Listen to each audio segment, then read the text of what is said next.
Hello friends, आज हम start करेंगे क्लास 10 एनसीईआरटी सिविक्स के chapter gender, religion and caste का फर्स्ट मॉड्यूल।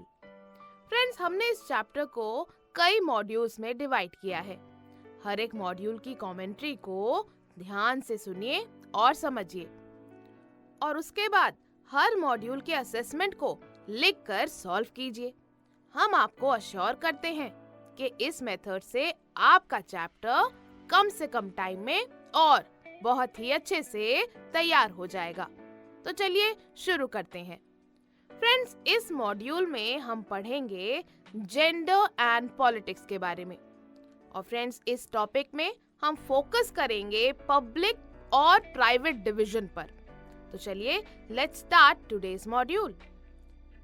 फ्रेंड्स, पिछले चैप्टर में हमने देखा था कि इंडिया में इतनी सोशल डाइवर्सिटी होने के बाद भी डेमोक्रेसी को स्ट्रांगली फॉलो किया जाता है। फ्रेंड्स, डेमोक्रेसी में जैसा आपको पता ही है, हमें राइट है टू एक्सप्रेस आवर व्यूज। इसीलिए हम फ्रीली सोशल डिफरेंसेस पर पब्लिकली बात कर सकते हैं। यानी इंडिया में इतने ज्यादा सोशल डाइवर्सिटी है, इतने तरह तरह के लोग रहते हैं, अलग अलग कास्ट के, अलग रिलीजन के, सब अलग अलग हैं। लेकिन इतनी सोशल डाइवर्सिटी होने के बाद भी इंडिया में डेमोक्रेसी स्ट्रांगली फॉलो की जाती है। मतलब हमें अधिकार है अपनी बात सामने रखने का। तो फ्रेंड्स, ये सोशल डिफरेंसेस जो हैं, जो सोसाइटी में अलग अलग डिफरेंसेस क्रिएट किए गए हैं, वो बेसिकली जेंडर, रिलीजन और कास्ट पर बेस्ड होते हैं। मतलब आप लड़का हो या लड़की, या फिर आपका धर्म क्या है, या फिर आपकी जाति क्या है, इन पर ये सोशल डिफरेंसेस बेस्ड होते हैं।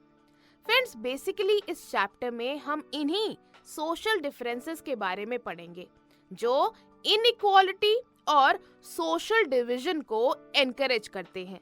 यानी इस चैप्टर में हम जानेंगे इन्हीं डिफरेंसेस के बारे में।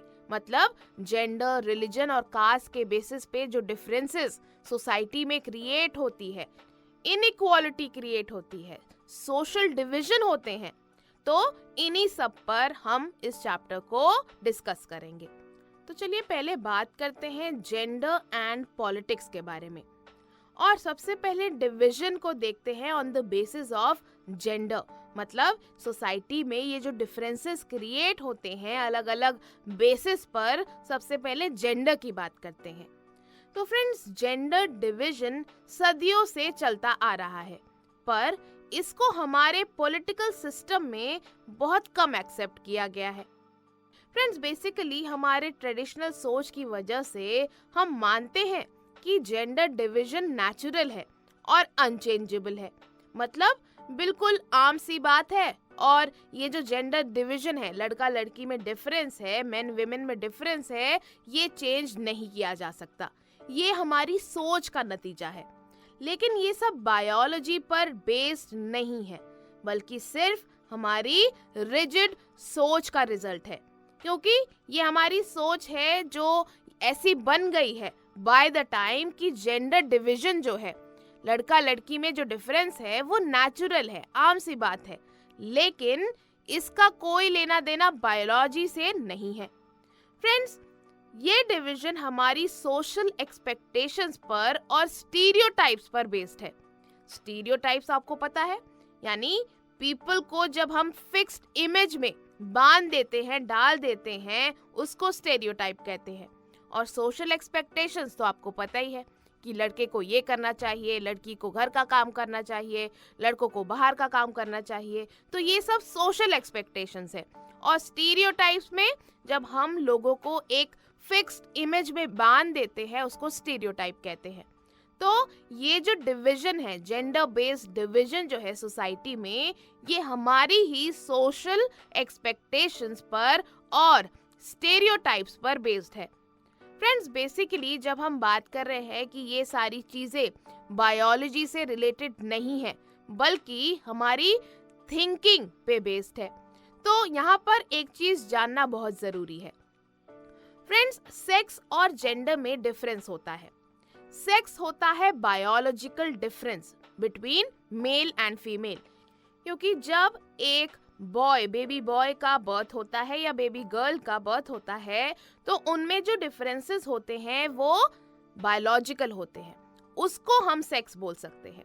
और जेंडर सोशली कंस्ट्रक्टेड डिवीजन है, इसका बायोलॉजी से कोई लेना देना नहीं है।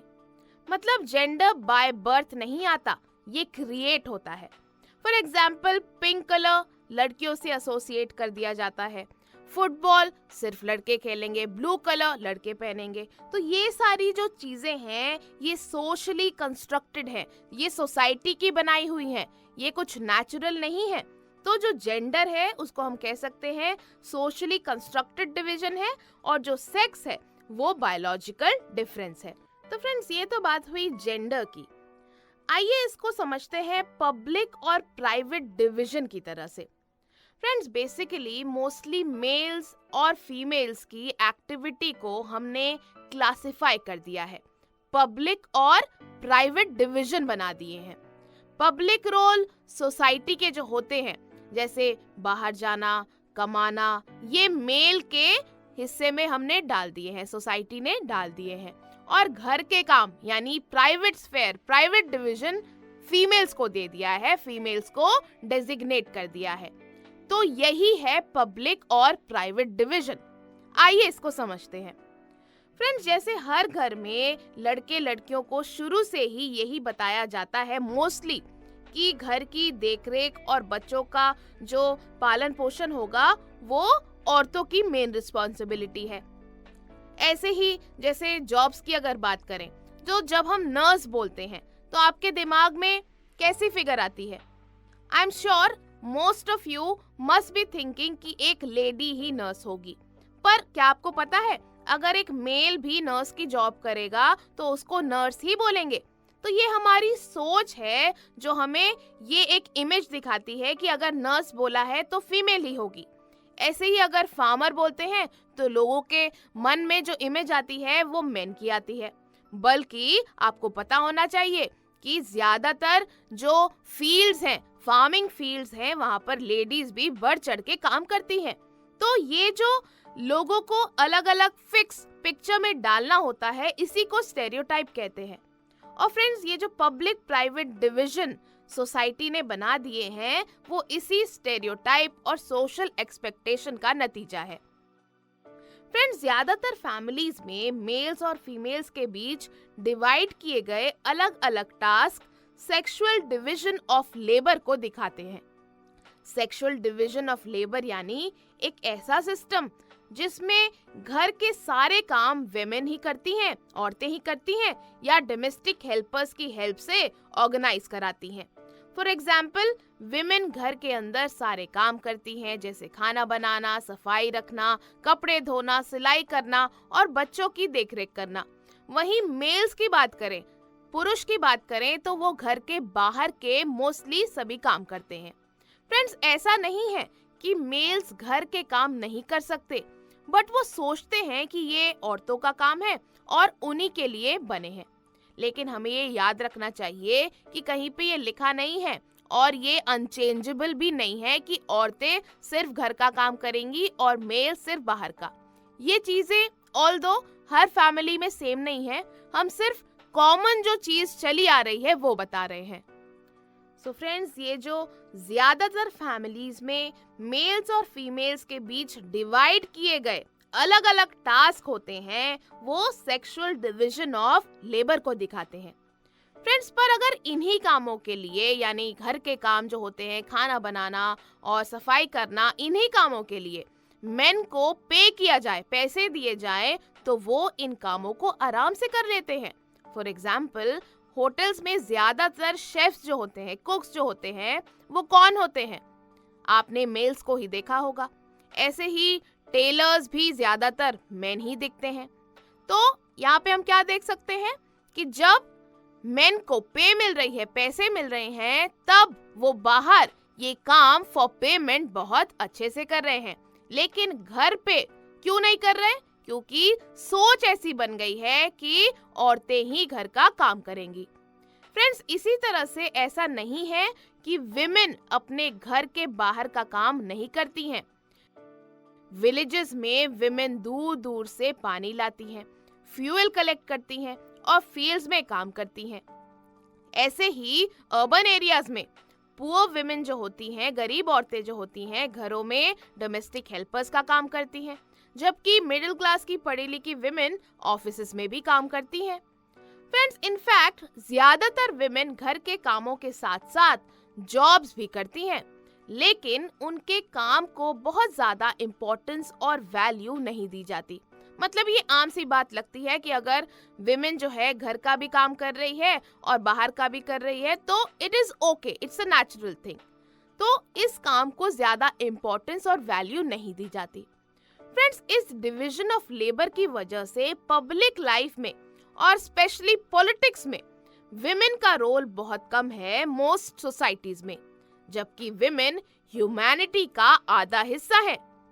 फ्रेंड्स, हमारी सोसाइटी में आज विमेन भले ही हर फील्ड में अपना टैलेंट दिखा रही हैं, पर उनको आइडियल यानी आदर्श विमेन तभी माना जाता है जब वो एफिशिएंटली घर के काम के साथ साथ बाहर के सारे काम भी संभालती हैं। वहीं मेन को शुरू से ही पब्लिक अफेयर्स में यानी पब्लिक रोल में ही इन्वॉल्व किया गया है।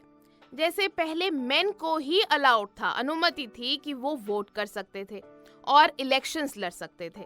फ्रेंड्स, फिर धीरे धीरे पॉलिटिक्स में जेंडर इशू को उठाया गया। वर्ल्ड के अलग अलग पार्ट्स में विमेन ऑर्गेनाइज हुई, इकट्ठा हुई और उन्होंने इक्वल राइट्स के लिए, बराबर के अधिकारों के लिए मूवमेंट्स चलाए। फ्रेंड्स, बहुत सारी कंट्रीज में विमेन के राइट टू वोट को लेकर मूवमेंट्स भी हुए। इनके थ्रू विमेन ने अपने पॉलिटिकल और लीगल स्टेटस को इम्प्रूव करने की डिमांड की। साथ ही साथ एजुकेशन और करियर की अपॉर्चुनिटीज को सुधारने के लिए भी आवाज उठाई। यानी औरतों ने मूवमेंट्स शुरू करे अपने अधिकारों के लिए कि पॉलिटिक्स में उनको जगह मिले, लीगल स्टेटस मिले उनको, एजुकेशन में, करियर पॉइंट ऑफ व्यू से सब जगह औरतों को अपॉर्चुनिटीज इक्वली मेन के बिल्कुल इक्वल स्केल पर मिलनी चाहिए। फ्रेंड्स, पर्सनल और फैमिली लाइफ में भी इक्वालिटी की मांग को ध्यान में रखकर ज्यादातर विमेन ने मूवमेंट स्टार्ट किए। इन मूवमेंट्स को फेमिनिस्ट मूवमेंट्स कहा जाता है। क्या कहा जाता है? Feminist movements. फ्रेंड्स, फेमिनिस्ट यानी वो आदमी और वो औरत जो इक्वल राइट्स और इक्वल अपॉर्चुनिटीज में बिलीव करता है मेन एंड विमेन के लिए। फ्रेंड्स, इन फेमिनिस्ट मूवमेंट्स का मोटिव विमेन को सोसाइटी में इक्वल स्टेटस दिलवाना था। तो फ्रेंड्स, देखा आपने किस तरह से जेंडर पे बेस्ड डिफरेंसेस सोसाइटी में क्रिएट किए गए हैं और कैसे फेमिनिस्ट मूवमेंट्स के थ्रू कई चीजें चेंज करने के लिए पहल की गई। फ्रेंड्स, पब्लिक और प्राइवेट डिवीजन के बारे में हम और डिटेल में आपको नेक्स्ट मॉड्यूल में बताएंगे। तो अभी तक हमने क्या पढ़ा? हमने पढ़ा कि सोशल डिफरेंसेस जेंडर, रिलीजन और कास्ट पर बेस्ड होते हैं। बहुत सी फैमिलीज में मेन और विमेन के बीच डिवीजन ऑफ लेबर देखने को मिलता है। फ्रेंड्स, पब्लिक मैटर्स में सिर्फ मेन को पार्टिसिपेट करना अलाउड था। ग्रेजुअली जेंडर इशू को पॉलिटिक्स में उठाया गया। दुनिया भर से विमेन ने इक्वल राइट्स के लिए आवाज उठाई और ऐसे ही फेमिनिस्ट मूवमेंट्स की शुरुआत हुई। So, let us revise once again. So friends, social differences are based on gender, religion and caste. Division of labor between men and women can be seen in most families. Only men were allowed to participate in public matters. Gradually, gender issue was raised in politics. Women in different parts of the world agitated for equal rights. And friends, that's how feminist movement started all over the world. So friends, ये था हमारा आज का module. तो चलिए अब इस module की एक्सरसाइजेस